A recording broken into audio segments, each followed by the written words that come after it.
আলহামদুলিল্লাহ, আজকে আমাদের প্রিয় নবী হযরত মুহাম্মদ সাল্লাল্লাহু আলাইহি সাল্লামের জন্মদিন।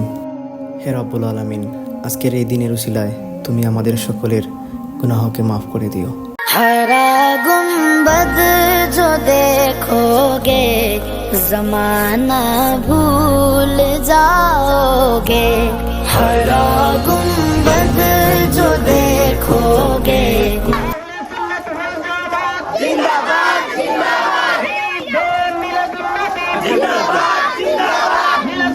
সারা পৃথিবী যখন অন্ধকারে ডুবে যাচ্ছিল, তখনই মরুর বুকে আগমন করেন প্রিয় নবী হযরত মুহাম্মদ সাল্লাল্লাহু আলাইহি সাল্লাম।